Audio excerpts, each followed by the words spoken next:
All right. I know you guys have been waiting. This is it. Hey, this is Donovan Sadiq. This is Don't Believe the Hype, the Donovan Sadiq Show. I am with my longtime co-host, Tay, the Wild of the Wilder.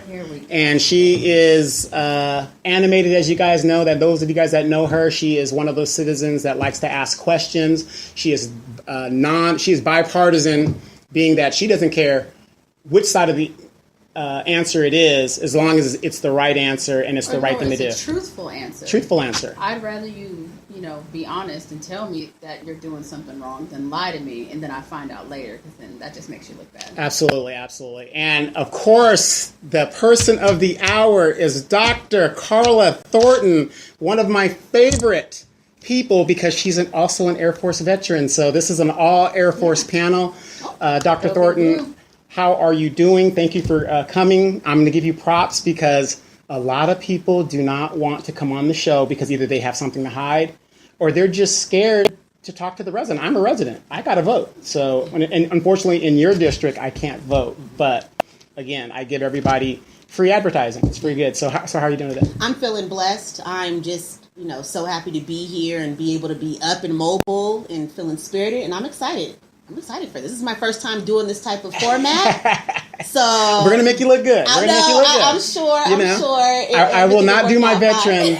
I will not do my fellow Air Force veteran like that. But if you were in the Marine Corps, the Army, maybe I might do it. And that's what I'm counting on. Okay. I'm counting on to get a little favor because I'm a fellow airman. Yes, exactly. Real quick.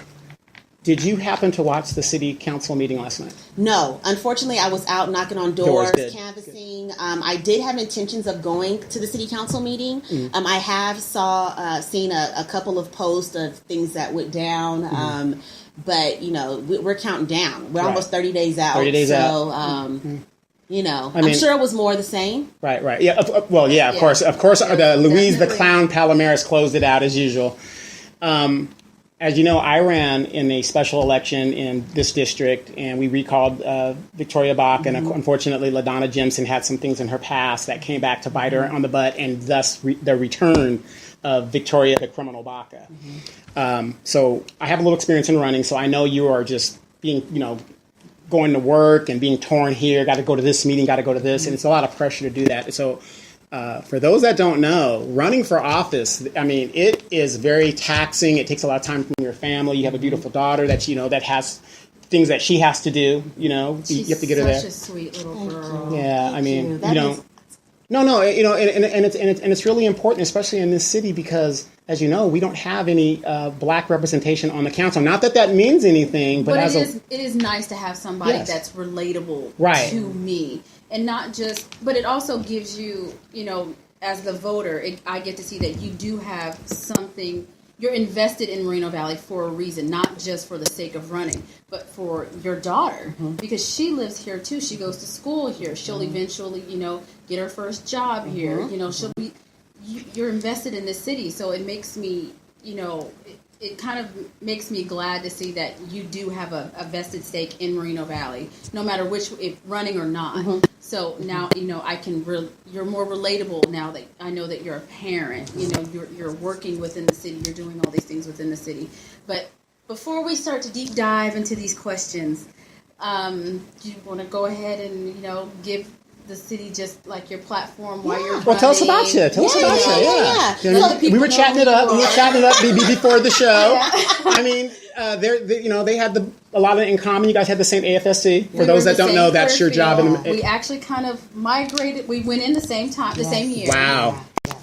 We're same career field. We came in the same time. What else? We were in North Dakota around the same time. I had to hang it up. Yeah, me too. Wait. Since you guys were up north, I heard about those underground parties and stuff that was going on. Within the community. Because I was in Alaska, so not much to do. So the black folks, we played spades. We had our own little groups. Oh, okay. Well, you made it sound a little bit more. Oh, no. We're talking about military, See, Grand Forks had a bigger city than Minot was, so they had at least concerts came. Right. Okay. Concerts came to her area. They wouldn't because we were in the middle of North Dakota. We were literally 2 hours from the Canadian border. Right. So I've been there, TDY. So So before I get started in explaining about my platform and myself, I want to speak quickly about my daughter. So my daughter turns 10 next month, and I'm just so proud of her. When I was really thinking about running for city council 2 years ago, I'm a single parent. So I was thinking like, how's that going to impact her? And someone said, will you bring your daughter along with you? And she is such a trooper. She goes and knocks on doors with me. Right on. She, she's super proud, and at the very least that I'm having her civically engaged at this level, and I'm role modeling for her the importance of just putting yourself out there and coming up with a vision and being involved in the community. And being involved in the community. And she's just she's the best. We're going to Walt Disney World next month because she deserves it. Right. Wait. Did you go get your military discount IT tickets and stuff? Yes. Okay, yes. I've already done all that. All right. So a little bit about me. So we moved out here in 93. So I went to Palm Middle School and Canyon Springs High School, and right out of high school I joined the Air Force. Wow. Okay. And we. I always stayed a resident of Moreno Valley the entire time I was in the military. And when it came time for me to decide where I wanted to live, it was never a question. I knew I was going to move back home to Moreno Valley. And I ended up living with my parents for about 5 years. And when it was time for me Save that money. It's expensive. And when you leave California at a young age and you come back, you don't realize the cost of living is so expensive here. Yes. And I really wanted to spend my time saving money, right? And so I utilized my VA home loan and bought a home right around the corner from my parents. Sure. And you need that support. This is all in District 2. So I've grown up in District 2. I know, how it looked 20 years ago and how to leave and come back and the growth. Sure. But like you said, to speak to what you said, is like I made a commitment to raise my daughter here, and I'm definitely invested. So in the military, as you two know, like they dump tens and thousands of dollars into leadership training for us, right? Yeah.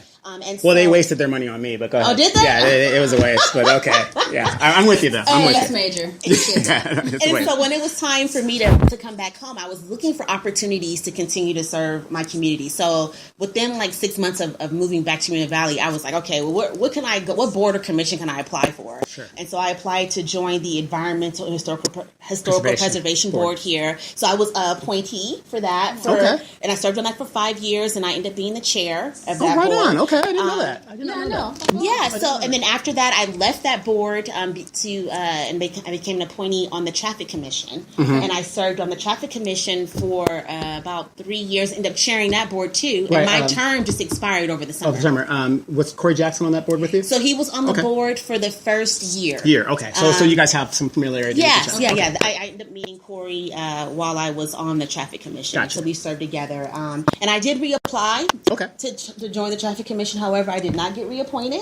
Of course. I mean, so I think there's still some vacancies on the Traffic Commission. So if there's anybody out there that's... Unfortunately, if you're not a friend of the Highland Fairview 3, you're not going to get appointed. But still apply. Still apply, right? And there's other vacancies, too, on other commissions. So I'm committed. I have that city experience. And about 2 years ago, what really... ignited this interest of me to apply was that there were times on the Environmental Board and the Traffic Commission that we would make recommendations to the city council members, and not one time did our recommendation get followed. Not one time. Wow! And I figured, what a surprise! And I'm saying this is like in the last 8-9 years. What a surprise! So, and I was like, you know what? I'm going to put my name in the hat next time it comes around. And because, we have these boards and commissions, these people who are participating and volunteering, who are subject matter experts. Sure. And, we have a lot of talent here in Moreno Valley.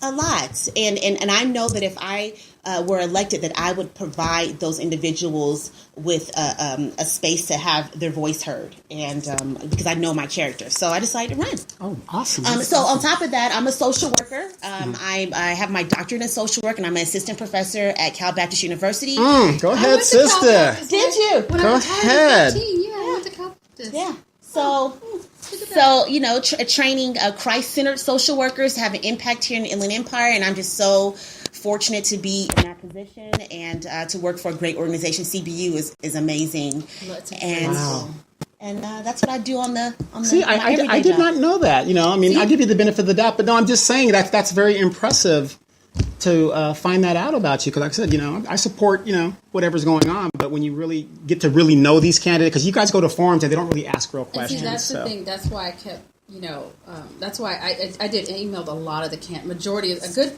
chunk of the great, but I think this sometimes is just a better way to get to know a candidate. That's why I appreciate you taking the time out, because I know you do work. You are a mom, and you got doors to knock on and say, hey. Right. But hey, that's who I am. Yeah, but you also got to remember, even though nobody watches my show, listens to my show, but they don't do it, but they quote everything that I say. It's free advertising for you, and that's what I try to tell these candidates. I don't care who you are, I don't care what because I know what's going on. You're not going to fool me. Yeah, I mean, and if we tell people, I've told people, if you just want to come, say, hey, I'm running, this is who I am, and walk out. Walk out. Yeah. Merry Christmas. Yeah. But it's just definitely just more of a get to know you. Especially, I'm not a voter in District 2, but I still, no matter who is in that District 2 seat, it will impact me us, overall right? Because of the city. Yeah. So I mean, I think it's just. Again, Dr. Thornton, I personally thank you because, like I said, it's just, like I said, getting to know that information, I had no idea. And if I didn't know, as you know, as the Inland Empire Informer, if I didn't know, there's a lot of other people out there that did not know that information. So let's get into it and let's chop it up. And I want to chop it up, but we got some questions for you, and I hope that some of these questions will help some of the people that are wondering about you and thinking about voting for you to. Make a good decision and, push you over that edge because every vote counts. Every single vote counts. So I think one of the I think for me, this is a kind of fun question because I like to know, it gives me a little insight about who you are as a person, but what's your favorite thing to do in your district? When you're at home and, you're in your area with your daughter and your children, what do you do? What's your favorite thing to do when you're up in District 2? So, and I hope I don't get judged by this. I hope I don't get judged. I like to eat. Okay. So curry and kebab, that is my spot. I stop there every now and then. That Indian food is amazing. Amazing. We just grew up as a family bowling and going out to eat. Going to the movies. Those are the three things that are our family tradition, and we still do that. So whenever we have opportunity to commune around food, we're going to curry kebab, we're going to green onion, some chips and salsa. And so for District 2 specifically, those are the two things that we love to do. Right on. See, that's good. I went to green onion for the first time, and I was like, it's all right. It's all right. Yeah. No, I'm just saying, just kind of speak a little bit more louder, Tay. Know. So, Tay wants to be kind of keep her sexy voice going and stuff. So. I speak very low, which is funny because when I was in the military, I did not. So. Right. You got to inflect that voice, a little bit. And tell me if I get too loud because I'm the opposite. No, there's nothing wrong with that. Like I said, I want you to be animated, but let's alternate questions here because, like I said, we got her in the middle, so she can't run out of here. So she's stuck for the time. What is your vision for Moreno Valley? I mean, we know you're running now. Yeah. So running is one thing. What's your vision? Where are you going to take us? Yeah. So for me, I feel like when I get asked that question and when I think about what my vision is, it's about being someone who is innovative, is seeking funding opportunities at the state and national level to be invested into our community, to be someone that's strategic and ensuring that I'm working and collaborating with our internal stakeholders and outside collaborators. And I feel like that's something that's been missing. Having someone that's on the city council thinking about the unintended consequences to every decision that's made. What is the 5-year, the 10-year, the 15-year impact? And working with our community members and our constituents to figure out, where do you see Moreno Valley going, right? And ensuring that there's some type of vision and mission that we're all working towards. And I think that that's been missing. And so I hope that really answers your question. Yeah. It's like me providing my leadership and my strategic skills to helping progress our city forward. Okay, that's enough. Awesome. Being that you've been in the military and you've had all these, we talk about leadership training, because we've been to the academy, we've done all these, the Senior NCO Academy, all these other fun things. How do you hope to incorporate those skills, those all of those wonderful books and things. How do you take that, and how do you plan to incorporate that into your platform and into when you sit up on the dais, you know, and you're working with all these different personalities and the residents? How are we going to work with all those people? Yeah, so for those of you who don't have a military background, you know, I spent 20 years in the Air Force, and I really enjoyed it for a number of reasons, because at a young age, you're getting the opportunity to manage multi-million-dollar equipment, budgets. They're gradually giving you responsibility concerning supervising. So you might start off with like one person you're supervising, then 10, then 50. I ended up being blessed to be an opportunity to supervise about 100 people towards the end, right? On top of that, some of those value systems, those core values that the Air Force especially has: integrity first, service before self, excellence in all we do. Right. And that core value really became my own personal core value.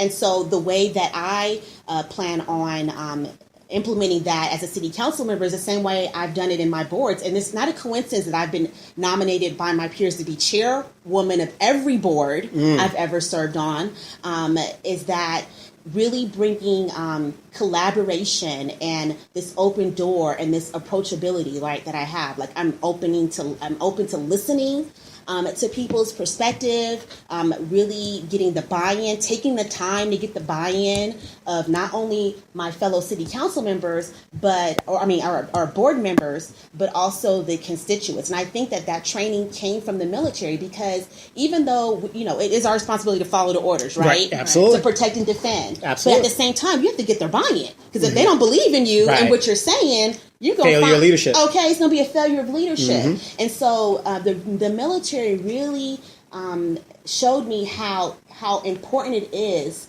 to make sure that you're being able to be accountable and that you're able to communicate your message and get the buy-in of people, and taking the time to do that.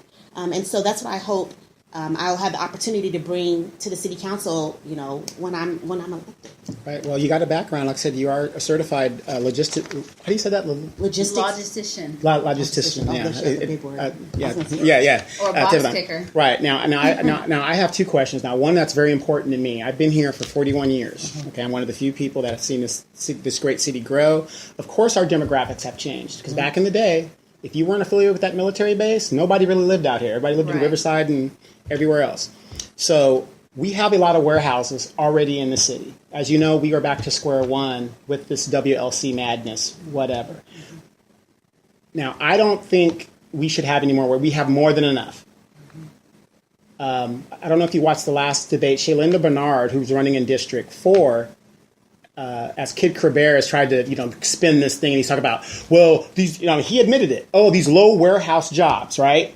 This is what he's saying. But Shaylinda came back and said, but you keep approving these low warehouse jobs.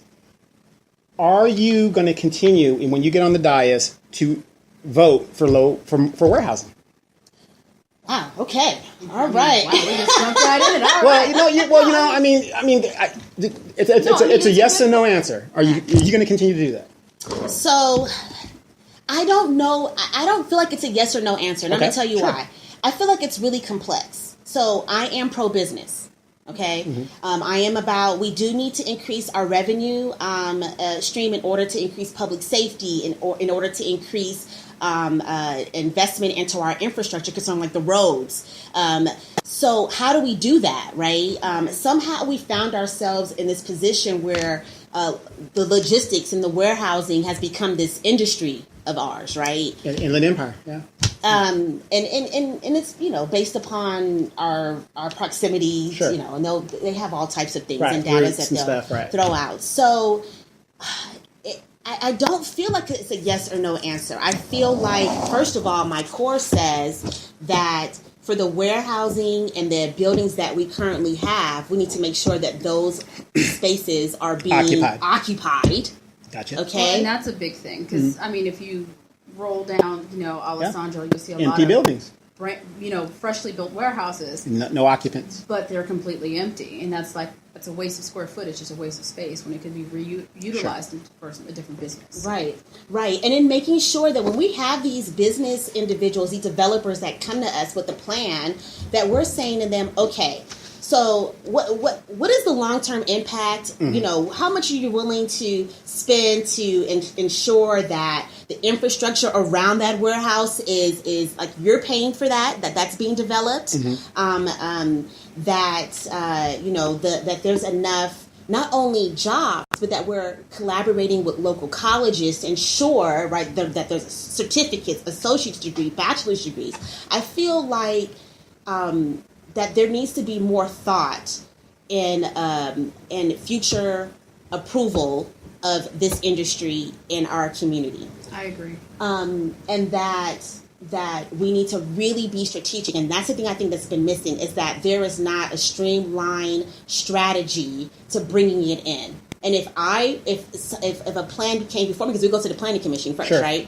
If it came before me, I would be that person that's like, okay, I need more information. We need to make sure that there's more plan, that there's more investment before we approve it. But if that did come to me in that type of format, mm-hmm. then they might get my yes. They possibly could get my yes. And we were talking about that earlier, Tay, and you kind of said the same answer she just said, because you guys have a background in it. Because everybody knows my stance is I'm not against warehousing.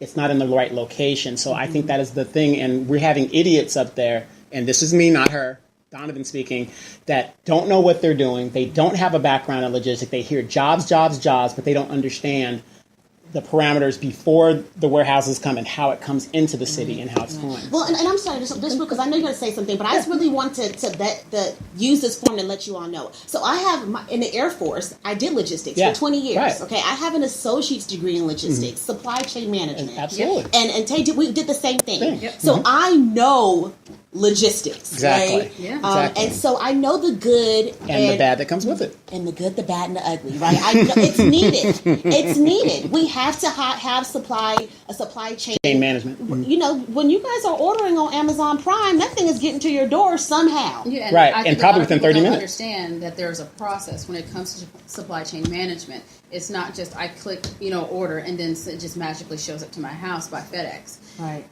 What I do agree with you with is that if we're going to continue to build these warehouses, then we need to develop because one of the things that I looked into was I wanted to see if there was a supply chain management certification out here. Is there the green belt, black belt? Is there anything mm-hmm. out there? Well, Ito was supposed to have built that. But there's no RCC doesn't offer. Nobody offers. Ito was supposed to have built that when it was approved. Any type of supply chain, because even when we first started in the military, kicking boxes, as a 3-level. Until they gave us those CDCs. Get out there and push that pallet. No. We were kicking boxes, pushing pallets. We were sanitizing boxes. Right. So you start from somewhere, and then you move up the chain as you get your experience. Yeah. But there's nothing in the city, especially as big as the Inland Empire is. I shouldn't have to go out of the city to go to school to get my supply chain management certificate. Even if you don't get your bachelor's in logistics. That's fine. Yeah, no, I know what you're saying. You weren't here for the WLC wars. No. That was supposed to be part of what Ito incorporated in the approval of the project. Because, I'm not an expert like you guys are, but I happen to know this. You can't build a warehouse or, let's say, build an you can't build airplanes without an airfield. Right, but what I'm saying is we're shooting ourselves in the foot when we talk about these low-paying jobs mm-hmm. because we don't have the education available to help those people move up to the $25, $30 an hour jobs. We don't have that, and I feel we're doing a disservice to our youth to give them a whole city full of warehouses at low paying wages. At, $10, $11, $12 an hour. Well, now in Amazon's California. $15 an hour. Right. But it's still we're doing a disservice. And these to people our are killing themselves. Well, and they are. Yeah. And they are. Good. So, I used to work at UC Riverside, and I know the School of Business, and I think they did implement a sub-concentration in supply chain mm-hmm. management. It's a sub-concentration. Mm-hmm. And I believe Moreno Valley College, I don't know if they're offering the certificate now or the associates now, but there were talks of that. Mm-hmm. And so that is something that I would definitely work towards is partnering with our local, because these community colleges especially, they're looking for opportunities to increase enrollment, right? They want to stay in tune with what the workforce is needing concerning training. And so I believe that there is a unique opportunity to get on board with the California community college system, especially because we want to partner with the state agencies or schools to offer academics to match up with this industry, so that it can progress our residents. And so we need to have people on the city council who are willing to do that work. And I have the experience and I have the connection to do that advocacy on behalf of us. Yes, I see I'm that. going to redirect back to District 2 because I know one of the hot button issues that's going on up there is the old Rouse. Yes. That seems to be like, I was not here when it was open. So, I was. I was. Yeah. And I know I've gone up there because there's a couple of places I like to frequent up there that's up there. But so what's the plan? What is there someone coming in to take over that space or? Yeah, so from my latest information was that we did have someone that purchased that center, so that's great. So just a little history. Like I went to Canyon Springs, so that when I went to Canyon, that place was up and it was amazing. The Boompa's Pizzas was up there. Did you grow up around that area? No. I'm a little older than you. Oh, okay. So there was no Canyon Springs. Yeah. The Ralphs, and I don't know if if you haven't driven up there lately, it's a different world compared to down here. Terrible. They need to really invest in just the lot, like repainting and resurfacing. Do you realize you're in Edgemont and you're talking about resurfacing all the problems you see around over here in my kingdom? Listen, you like you're in a third world country, right? No. Well, we're not in the real Edgemont, but if you go over there, I don't live in District 1. I live in District 3, so I'm second. But let's be real. Edgemont has been, neglected. But I understand what you're saying about you worry about home first, and that's what you're supposed to do. Well, District 2, we are in a little bubble up there. And it's a beautiful green. Yeah, they got your own lake up there.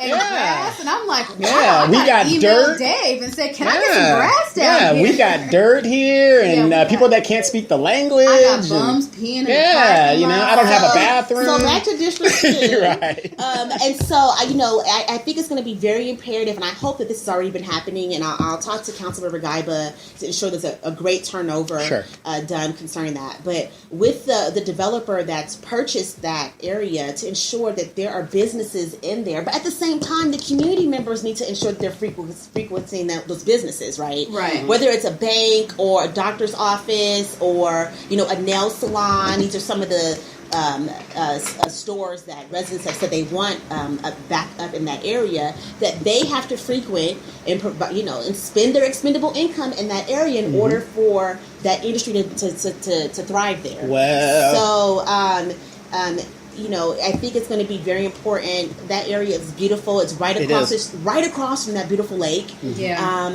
And so that is something that would be top high priority on my list of things to do. District 2. Let's keep our questions to District 2 so that those people that are listening on District 2 can kind of hear what she's going to do. Mm-hmm. You have another candidate you have a bunch of candidates that are jumping in that whole bunch of candidates. Okay, one candidate, he's every time you talk to him, everything's about football. And I'm not here to ask you to bash this candidate, whatever the deal is. What makes you, other than your whole experience of being in the community, being actually from here and all that other stuff, what are you going to do different that's going to separate you from the other candidates? Because everybody's coming in there, I'm this, I'm that. I played at USC. I'm a football player.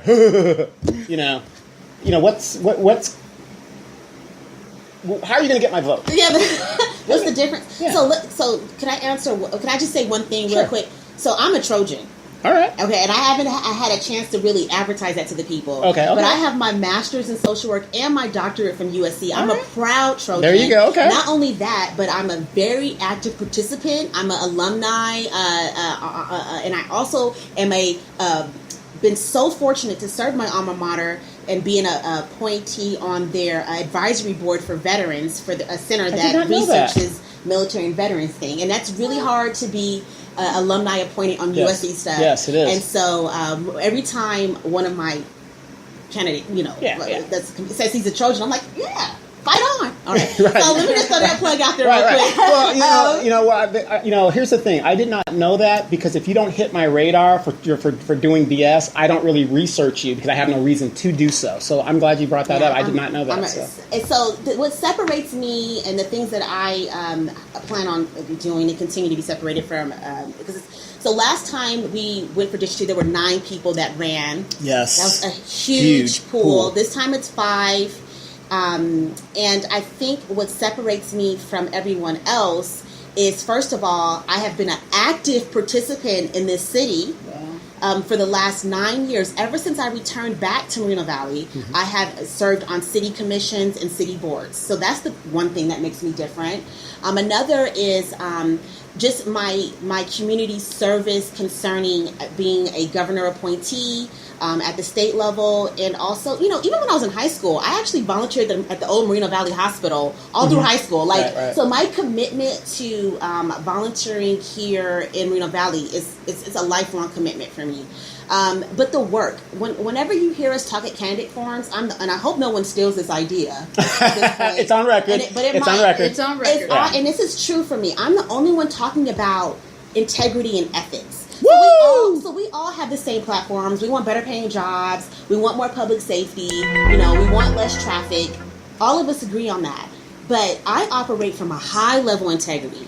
You better. You're in the Air Force. Ethical compass. Whether it is making sure that we're not committing Brown Act violations, that we're following Robert's Rules of Order in public meetings. Any public meeting that you come to that I chair, we're following an agenda. This is an agenda. We're not talking about things outside the meetings. And I think that has been the issue, one of the main issues that has created such divisiveness in our community is this lack of ethical behavior. And so that's one of the big things about me that's different from everybody else. And I still have a secret security clearance from being in the Air Force. I was retired last summer. And so... not me. And so integrity, ethics, these are 2 things that for our democratic system to really operate needs to be followed at every level, whether it's at local city, state, the national level. And I find it interesting that no one else talks about it. Because they're probably not ethical? So that's what really separates me from everybody else. I like that. I don't see why we're not talking about that. That's really a difference maker. So you're saying that if you're on the dais, even though you're not the mayor, and somebody is out there doing stupid stuff in the crowd, you're going to call that out. Or at least bring it to the mayor's attention that kind of stuff is... Well, so the city council meetings, first of all, can we talk about, whatever you want to talk about. I bring my daughter, she goes to me to every meeting, but I don't take her to a city council meeting. Yes. I don't advise any child to be... And that is so sad. My son's 13, and it's not... I won't. They should be able to go, their children, they should be able to go to our city council meetings and see how our city's functioning and get that understanding. No, that is a bad example of how adults conduct themselves if you bring in your child to a Moreno Valley City Council meeting, because the mayor does not control the meeting like he's supposed to. I used to live in Corona, and I used to take my son to the Corona, city council meetings because he was fascinated, because that's when we were starting the 91, the 91 construction, the 15 stuff. So he loved seeing all the different area and how people work and how things work. And then Donovan actually took me to my first meeting. I wanted to scare her out of the city. That was the whole point of that. Don't stay here. Go. I truly thought, and that was an anomaly. I caught people on a bad day. Yeah. 3 years later, it's still that bad day. So I'm hoping, and I guess, and I'm begging you, all the candidates running, I'm really hoping that a change comes to Moreno Valley, because it's embarrassing. Like city council meeting last night, I was showing on this video, and I said I'm embarrassed. I'm embarrassed that we can't hold business, conduct ourselves like adults without the name calling and all these other fun And they things. wonder why we can't attract businesses here. Well, and that actually leads into my question on how I hear people talk about, well, we need new businesses, and I'm like, I told Donovan, and there's nothing. I love Mexican food, but if I have one more Mexican restaurant, I'm going to die. But do you think that plays into how our city councils, because it's on TV and it's on the internet, do you think that plays into who wants to come here? And if so, I'm hoping that you'll be a catalyst for change when it comes to how we conduct ourselves at the city council meetings. Yeah, so, I really feel that the other thing, me being a social worker, I'm trained on conflict management, active listening, the importance of collaboration, and being able to really communicate. Right.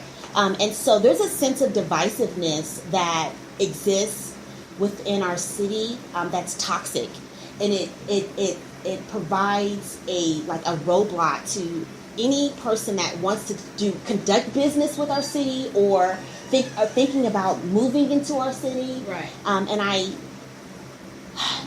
I believe this. So this element, we've pushed reset on city council a couple times, right? We've had people that have been recalled. We've nominated, and it's still, this toxic environment still exists. Right. It still exists.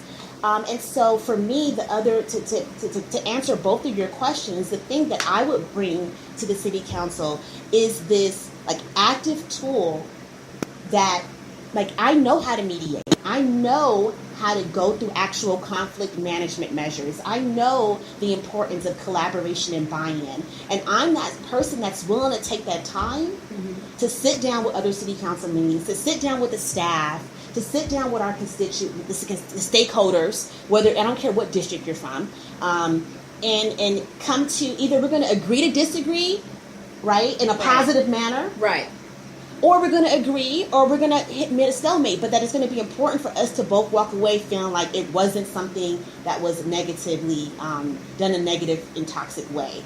And in conservative city council meetings, when that aggression and that toxicity is spat at the it's so disruptive, and it's a distraction from the things that we should be focusing on. Right. And I don't know. Whenever I'm sitting there, I'm like, how is this allowed?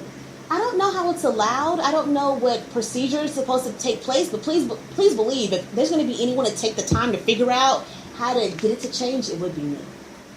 Oh, amen. Because we can't continue. We cannot afford to continue to conduct ourselves in that manner. We can't. This is it. We're at a roadblock. I think we're hurting ourselves more than we're helping ourselves with all this ag. And because I moved out, I moved back to California in 2014. I moved out here, 2016. And it seems like there's a divide between the people who were pro WLC and then everyone else who really wasn't. So I don't know how to bridge that divide, because it seems like if you're not for it, you're against it, and then there's just no middle ground. Yeah. So I'm saying hopefully this year this election will be the change that Moreno Valley truly needs. Because I've said before, I have friends that are leaving. I mean, they're packing up and leaving because there's no growth within the city. There's no real growth. I know this has been brought up, and I can't remember if it was a forum, but they were talking about a downtown area. We don't really have a downtown. We don't really have a nightlife in Moreno Valley, and that's. I know this was supposed to be a bedroom city, but as like everything in life, we evolve, and the city is evolving. People are here. People are, we want things to do. Is that something that you see as important to Moreno Valley?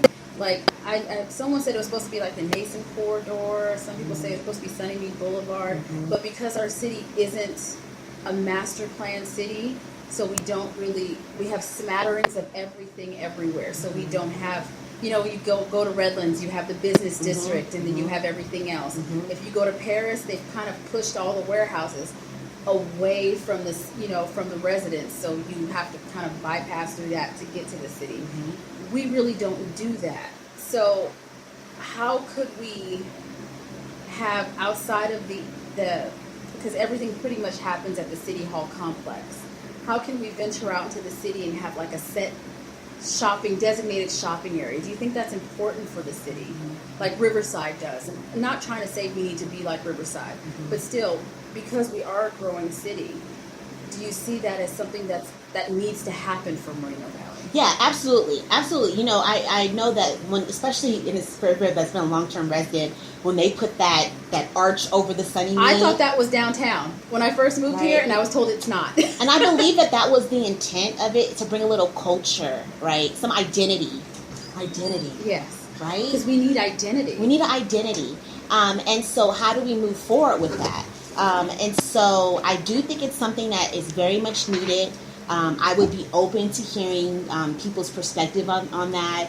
I know, especially with the new what's the thing that they're building by City Hall that just got approved? The amphitheater. I want to say as a matter of fact, that's going to be dedicated today, which is illegal because it wasn't done right. But that's another situation. So we need an epicenter, right?